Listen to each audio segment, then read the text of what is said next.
This is gonna be a good video. Today, we're doing a Q&A.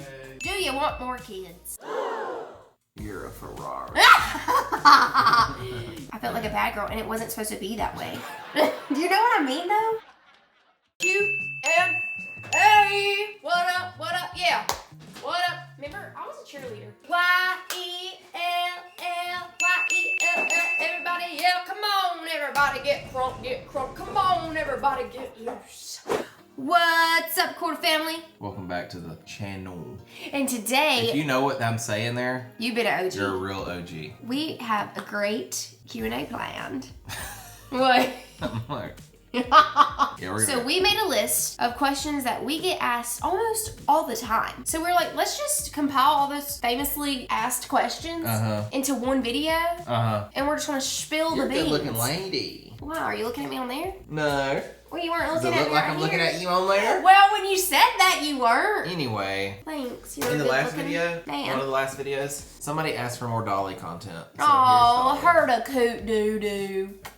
So I used to let her lick my face, and now after I had Ivy, I'm like, Hey vlog. For anyone wondering, this is Dolly, named after Dolly Parton. because I'm a fan. Yeah, and her middle name is Jolene. Oh, Jolene. Anyway, she's a mini begging golden you. doodle. So she only weighs 20 pounds. She's a small girl. See? Hers little. Hers said, I'm the Dolly Parton of the world. Okay, let's get into this Q&A. Let's do it. Do you want more kids? Well, if you look back a few videos ago and more than that, you would see that we always answered kind of no. Kind of no. Mostly no. Not Hunter kind has of. been a hardcore absolutely not. And what is your answer today? Sure. I'm like pretty content with just Ivy, but I want her to have a sibling. And so, yeah. Let's go back 2 months ago. I, for a few months, have been getting like baby fever, but it's just really been, it's not that I was like, I need to get pregnant now. It was more that, okay, I definitely don't think we're done. Like I see Ivy being a big sister one day. Yeah.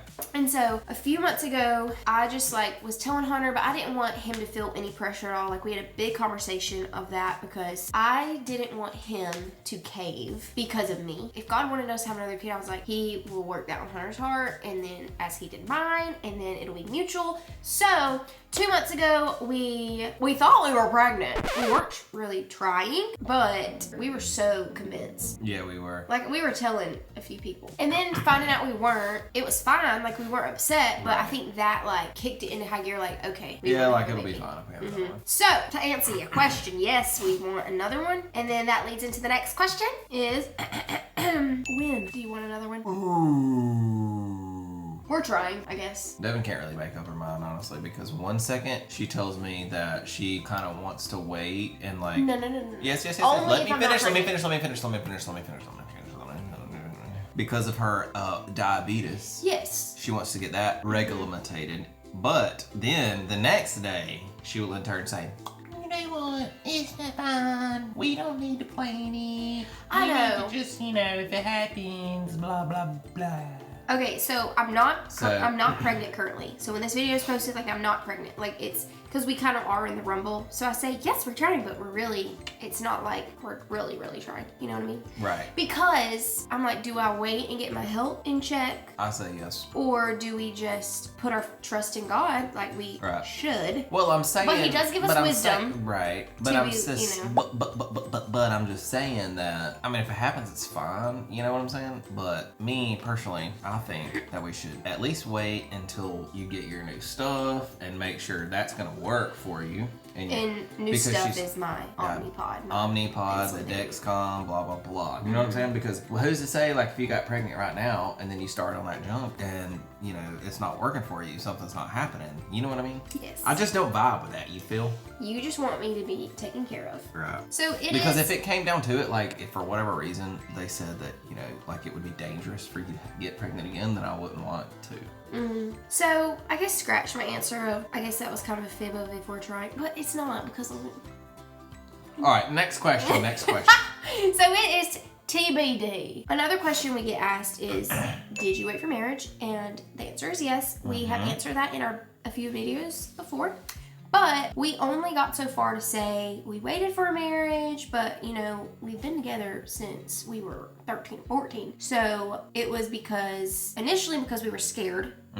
Because you were taught, you don't do that, you'll get pregnant, right? And it was just such a bad thing. I didn't want to get in trouble with my parents, blah, blah, blah. It never was because of our relationship with Jesus, the fact that we waited until halfway through middle school. I mean, high school. God bless. You know? Yeah. And I know this is like a hot take, waiting for marriage, especially people, if we don't believe in the same things, like sometimes it can just sound so silly. But there are also people that aren't Christians out there that have waited for marriage almost just for the same principles of it. You know, like it's out of respect for your future spouse and just, I don't know, just different things like that. I had some guys that kind of told me that when we were in high school, you know, it's like everybody that you do, you know, you always have like a connection to that person. And then spiritually in like terms even like a as soul tie. Right, a soul tie. Like even as, you know, surface level that it may seem at the time. But the majority of people that I've talked to about it, you've talked to about it, right. There's a lot of like regrets that come with it. And now I'm not speaking for everybody. There's people out there that probably they're like, it's not a big deal. I remember being in psychology class one time, and this is like people always use the term, like, I need to test drive a car before I buy it. And like, okay, I get that, but we're not cars, you know? I'm not a Toyota or a Hyundai or a Volkswagen. You're a Ferrari. Viewers watching, we're speaking of terms and who we are, and we are Christians, and so that plays a huge role into our views on all of this. I remember being in a small group, and we just went through a whole purity study, and before that study, you know, I just heard like, you don't have sex because it's bad. I remember it always seemed like such a bad thing, and that is what I wish more people, I think it's very healthy as Christians to talk about sex in a positive light, because it is something that was created by him. And that virtually never happens, especially to youth, which is the people that obviously need it's like it makes sense, but there's like a fine line. It's like, instead of just making it seem like you don't do it, and I'm sure there's sermons out there that they, you know, but like, we never really heard anything like that. It was just don't do it, but until I got into a small group. You're right. When we talked about it more, and it was just like, first of all, what's my identity? You know, take Hunter away. My identity in myself and in God. I have to find my identity in Him. Our bodies are a temple for Him, and so number one, why shouldn't you have sexual marriage? Well, as a Christian, yes, because God said so, but it does go, there's so much more than just that. Yeah. Just that statement. You know, it's a lot deeper than that. And whenever I fell for God, whenever I truly began to develop a relationship with Jesus and fell in love with Him, I had that desire for intimacy with Hunter lowered. Does that make sense? Yeah. And like, not in a bad way. Like, it made me excited for when we were married. Right. Because it is such a beautiful thing. We talked with some friends recently, and we were talking about, I wish that sex was talked more in a positive light for Christians, because I remember on our wedding night, and then after that, it's like you're taught, don't do it, and then you can do it, and everyone's like, oh, great, I love it, you know? Right. It's like, I felt bad. I felt like a bad girl, and it wasn't supposed to be that way. Do you know what I mean, though? Because it's like finger poking, and then you can do it. Yeah. So it's like, I don't know how to go about that change. And right. I mean, there's definitely a fine line, obviously. It's a great thing, but not for you right now. And I could read Bible verses or Bible verses telling everybody watching why you shouldn't, but personally, it was my relationship with God developed, and I just craved Him, and because in the Bible it says you shouldn't, because it's not like you just shouldn't, it's because your body's a temple, sex is sacred in marriage. You know, when you do have sex with somebody, you are becoming one flesh. Right. But also at the same time, we mess up. You know, there's temptation there and all that. And I think that is something that also needs to be said, is for anybody who has already had sex before marriage and you were like, gosh, I wish I waited or whatever. Like, there is redemption. Yeah. Like, God offers so much grace and it's freely given. And you just have to come to know Jesus, love Him, and ask for forgiveness, and He'll forgive your sins. And it's like, and then you don't have to think about it anymore. Just because you might have already done it doesn't mean you're done for. Right. You know? So if you haven't, do I recommend waiting? As a Christian, yes, because there's so much beauty in that, in the waiting. But there's also, say you've done it and you ask for forgiveness, there's still going to be beauty in it. This isn't to shame anybody who has. Definitely not. Or who thinks differently, but for the most part, that is why we decided to wait. And yeah. Okay, moving on. Being a Christian while being on social media, but not trying to be of the world. Oh, goodness gracious. Would you say it's easy being a Christian on social media? Like as our personal story? It's been easy, I feel like. Well, there has been hard times, but the good outweighs the bad. Honestly, it kind of depends on your outlook on it. Because, like, just take the bad comments that we get about us or whatever. We know that, like, ultimately, like, those people's opinions of us don't matter. Right. You know what I'm saying? Ultimately, there's only one opinion of us that does actually matter, right? So we can know that, and I'm not saying you don't struggle with, like, the mean comments or whatever, but in the grand scheme of things, where, you know, this is surface level, this stuff doesn't actually matter. But people that are not Christians on social media may have that same outlook. But then again, on being a Christian on social media, if you don't have that outlook, you could say, well, people are coming at me because I'm a Christian. You know what I'm saying? So I think it largely depends on just your outlook on it, and just knowing that, you know, people's opinions of you, like, really just don't matter. And honestly, if we get hate for being Christian, it kind of makes me joyful in a weird way, because it's biblical. I don't know, I feel closer to God. Like, I feel like it's confirmation we're doing it for the right reasons, or for Him. Yeah. If we weren't getting hate, or if we weren't getting, you know, mean comments about us being Christians, then that would be a problem for us. You know what I'm saying? Okay, another question that we get asked a lot is, gotten asked about our testimonies, and we have both posted individual testimonies if you want to go listen to those. I also get asked a lot about how I deal with anxiety and mental health challenges, because I have opened up on social media a lot about it, actually. I'm in a really good place right now. It's ironic because we did a podcast with Matt and Abby, and it was about anxiety and all that. If you want to go take a listen to that, you should.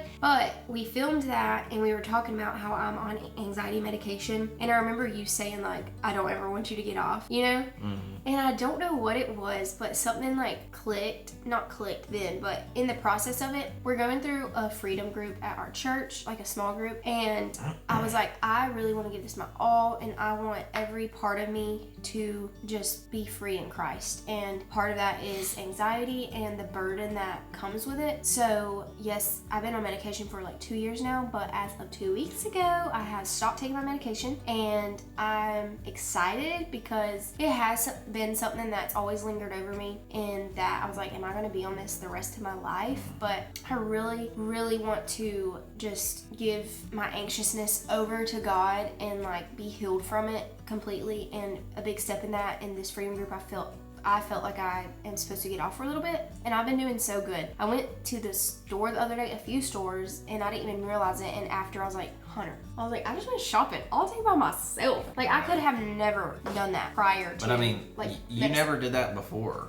Even before you needed to get on the medication. Well, because I was anxious. Right. You know? Yeah. So what I'm saying is, like, I think maybe being a mom and just growing in my confidence in the Lord has really helped me. Not to say there's not days, there have been already moments where I'm like, I just need to get back on it, because I just get overwhelmingly anxious. But I'm really just trying to surrender all of me. I'm also giving myself grace, though, if I have to get back on it. Like, if I'm like, okay, I'm not in a good place anymore, I'm gonna get back on it. But I do feel like right now, like, I'm supposed to be off of it. I'm proud of you. So I've been in a good place. If you're on it, this is not me telling you to get off of it. Like, it is okay. Yeah. I really loved taking that medicine, because it made me be able to do lots of things I couldn't do without it.